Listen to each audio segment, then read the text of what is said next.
Alright guys, so this video is going to be a little bit different. I've been putting this off for a while now. My last video was, I think, well before Thanksgiving. I've been putting this video off. I really didn't even want to make it. Since I kind of started the whole Reptovlog thing, I figured I need to continue it. I need to start by saying that unfortunately, baby did not make it. And I don't really have any nice way to put it, so I figured I'd just come out and tell you guys. We did take her to the vet. She had not been eating. You know, she ate a little bit and then all of a sudden she just would not eat at all. I was giving her Reptoboost and continually trying to give her that with some baby food and some other stuff, but she kind of got to the point where she wasn't even really taking that in. She wasn't going to the bathroom very often, and she was basically just staying on her tree, basking, which babies do, but I mean, not even moving at all. So we knew something was going on. You know, it's my first bearded dragon, but of course with the internet, you can search and see just all sorts of different things that people are doing and trying. And we went through and tried just about every single thing you could imagine. Then, one morning, when she woke up, which I'm gonna show you right now in this picture, she had her head pointed straight up, almost to the point where it was arcing back. And it didn't look natural, and I knew right away that something was going on. I had already had the vet appointment, but it was a little further out, so basically I called the vet right away and got the appointment bumped up. She said that they would squeeze us in the next day. They did a full screening, everything, and luckily he managed to poop that day before, so I actually was able to even get a stool sample. Stool sample actually checked out okay. There was no parasites or anything other than the consistency of it being kind of liquidy. It actually checked out good. So that was good news. However, after examining her, she basically determined that she had what is called ADV, also known as stargazing. If you Google stargazing disease in bearded dragons, you'll see it's actually pretty common. Now, I don't want to freak you out, so, you know, if your bearded dragon exhibits any of these where, you know, loss of appetite, not going to the bathroom, there's a million other reasons. Brumation is very common in bearded dragons, but not in babies. I think it's about 1 year old and up before they really start brumating. And brumation's a whole totally different thing. You can Google that. There's a bunch of information on brumation as well. But stargazing disease, it does progressively get worse. It causes all sorts of other issues. It can cause organs to fail. It can cause neurological issues, which is what we were seeing in baby with the head pointing. Also, she wasn't flipping over, but there was times when she would try to walk and kind of get off balance, and you could just tell that she was kind of wobbly. Her rear legs mostly just limp.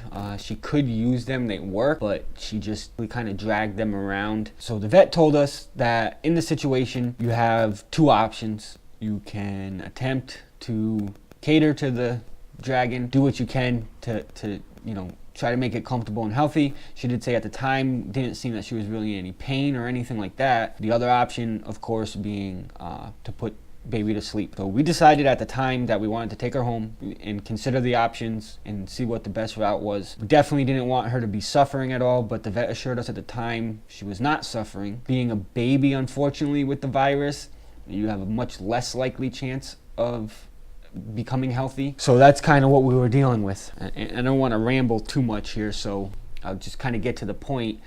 We kept her for another week, and over that week there was a couple days actually right after the vet where it kind of seemed like she was getting back to her normal self. She actually ate like 2 crickets, which is not a lot, but she did eat 2, and she was starting to take the Reptoboost again. It kind of seemed like maybe she would get her appetite back, and then by like the 3rd or 4th day, it just started going downhill very quickly. The head pointing was constant. There was almost never a time when her head was flat, and even when she was sleeping. Then she started gasping for air. She would constantly be opening her mouth and not gaping, because it would be even when she wasn't hot or warm. I mean, she could be out holding her, and she started getting a lot of mucus in her mouth. You know, the saliva was getting very stringy, which of course I read was not a good sign as well. At that point, it just kind of seemed like her quality of life was not going to improve and was actually getting worse. So we made the decision to bring her back to the pet shop that we had got her from. They had been informed of everything going on because that was the first people I contacted when all of this kind of started happening. They told me, you know, I could get my money back, which was not what I really cared about, but at the same time, you know, I figured that I knew at this point what we were going to have to do. So it was nice of them to give the money back. They actually paid for the vet visit, which was also very appreciated. They did not pay for the fecal test, but you know, it is what it is. Again, I don't mind losing the money. It's not about that. But my daughter had become very attached to baby, and unfortunately explaining it to her and just seeing that sadness in her eyes, you know, I knew it was going to be heartbreaking for her. And I told her, you know, we could get another bearded dragon. We still had the setup. We had everything good to go. Of course, everything had to be disassembled and sanitized. Actually, all of the decor that was in the tank was thrown away. It was not reused. The tank was, but it was disinfected and cleaned out very well. You know, I do want to mention that the ADV, the stargazing disease, is highly contagious among dragons. But here I go rambling again. So basically, it is highly contagious. If you get a baby bearded dragon from a pet store or even from a breeder, obviously when you first get it home, quarantine any new reptile. You know, this is something that I'm kind of learning now. At first, my daughter was completely against getting another one. She wanted nothing to do with them. You know, she was completely heartbroken. I mean, full-blown tears, crying when we had to bring her back. She did come with me. So, you know, we left the pet store that day with no intentions of getting anything else at the moment. A couple days passed and we went to a different pet shop who had just got a new batch of baby bearded dragons in. And right off the bat, these ones looked so much healthier. Big bellies, just more active, and they looked great. And there was one there that she fell in love with. And there was one there that I fell in love with. So we ended up with two new babies. One of them's name is Bandit, which is my daughter's. That's this one right here. And the other one's name is Chance, as in second chance. So we got Chance and we got Bandit. We were told both of them are females. They're in separate tanks. So we've had them now for a while. They are doing great. We were sold them as females, but I'm like 99% sure that Chance is not a female and it's actually a male. Bandit eats well. She doesn't eat as much as Chance, but she's also smaller. When we got Chance, he was this much grams. I can't remember off the top of my head. But as of today, he weighs 18.5 grams. So almost 20 grams. A couple more days, I know he's going to be at 20 grams, which is excellent. Bandit as well. She was a tiny little thing when we got her. Also gaining grams every day. So both very healthy, very active, always running around, craving attention. They're amazing when it's time to go to sleep at 8:30. You know, we take them out. They curl up in our hands, they pass out. It's just adorable. I also picked up a baby ball python. Her name is Scarlet, and I'll show you her right here.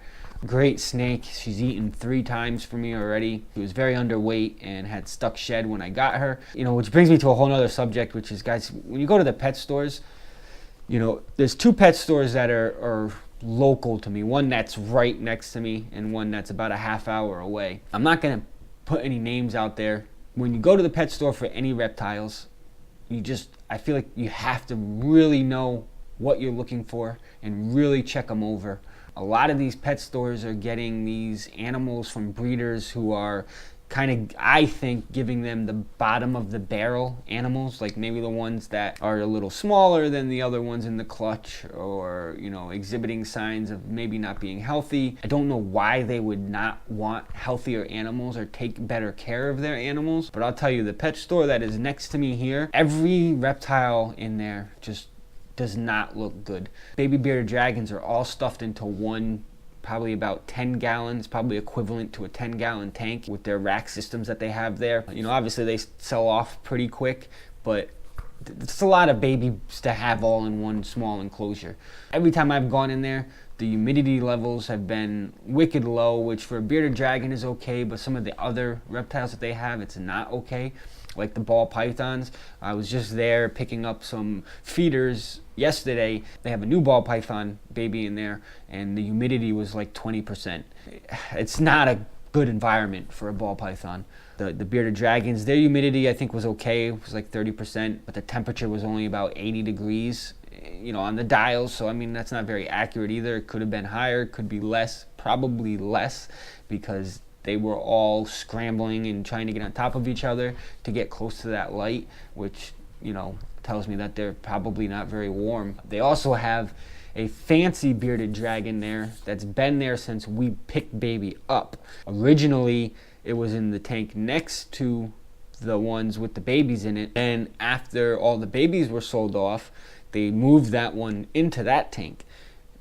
I'm hoping they sanitized everything, but it looked like the same decor and the same substrate that was in there. So, you know, being that this is a highly contagious thing amongst bearded dragons, you know, they still have that dragon right now, and every time I go in there, I'm so tempted to buy it. They want $100 for it. At this point, I wouldn't be surprised if they end up marking it 50% off pretty soon, because it's a good size. I mean, it's a pretty big juvenile bearded dragon, and every time I go in there, it just starts to look worse and worse. Its eyes are very saggy, kind of showing signs of dehydration. Cage always has a bunch of food everywhere in there and poops everywhere. So, I mean, the thing is obviously eating and going to the bathroom, so that's good, but it's always under the hide. It never wants to come out. I actually asked to hold it, and it was extremely thrashing, and just, you could tell it, you know, it obviously hasn't been being held, so it does not like human interaction right now. My daughter really wanted us to take it home,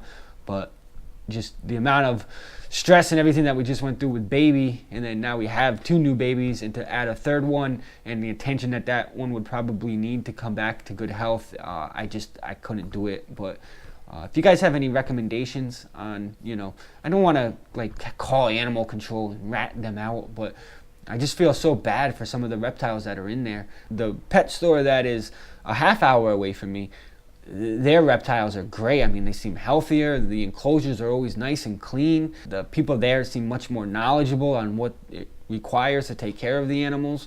So you can kind of tell, you know, it's not the fact that it's a chain store and that every pet chain store you walk into is gonna, you know, not be taking care of their animals. You know, I really think it is a store by store basis, and it's just those people that are working in that store and whether or not they have the knowledge that they need, or, you know, the time to take care of the animals the way they're supposed to be.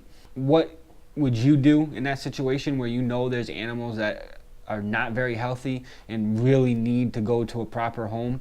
You know, what would you do about it? I mean, I hate to ignore it because I know it and I'm always thinking about it, but at the same time, there's just, I don't really have the money to go buy all these animals, nor the time to do it, so obviously I can't do that, but I really do feel like something needs to be done. I'm open to suggestions, and like I said, if you do want to know where it is, what pet store it is, just contact me. You can even shoot me an email if you want. I'll put all that in the description, and we'll talk about it, and maybe you can give me some good ideas. And maybe if you're local or near me and you're looking for some reptiles that are probably going to need some attention, you know, you can go down there and maybe I can even help you out with what you'll need to get them set up and everything. I've been doing a lot of research and a lot of reading, and I'm definitely not a vet or a professional by any means, but I feel like at this point, with all the reading I've done, I do have a pretty good understanding of what it takes for some of these reptiles to be healthy in a proper environment. So after all that rambling, to kind of recap on everything, baby, unfortunately, no longer with us. I know that it was only going to get worse, so on the flip side of that, I'm happy that, you know, she's not going to be suffering anymore, but, you know, it is a sad situation. So good news is Chance and Bandit are with us and doing excellent. I mean, these guys are just great. And also my ball python, whose name is Scarlet, she is doing way better now. She was very thin, and like I said, she had stuck shed. All the stuck shed is off as far as I can tell. Luckily, I haven't seen any mites or anything. I've checked her really good a few times, other than, you know, being underweight in the stuck shed. Everything else seems great. She's eating frozen thawed. When I got her, they told me she was eating fuzzies, so I bought a pack of 3 fuzzies, brought those home. There was only 2 in the pack, which is like, I don't know, this pet store is like, every time I get something from there, it's just, there's something wrong. I fed her 3rd or 4th day that I had her. Once, you know, she seemed to be comfortable, and she took it right away, ate it, no problem. Future Reptovlogs are going to include Chance, Bandit, and Scarlet, and actually Twitch should be making some appearances because she's doing great. She put on a bunch of weight. I really appreciate you guys watching. If you haven't yet, please hit subscribe, and there will be a bunch of more videos involving reptiles over the winter because my moto vlogs are going to be put on hold, obviously. So this will fill the time, and then when summer comes back, get back to moto vlogs, but I will also try to continue doing the reptile vlogs. If you have any questions, put them up in the comments. If you want to talk about the pet store and tell me what I should do, put it in the comments or send me an email. Otherwise, I will see you guys in the next episode.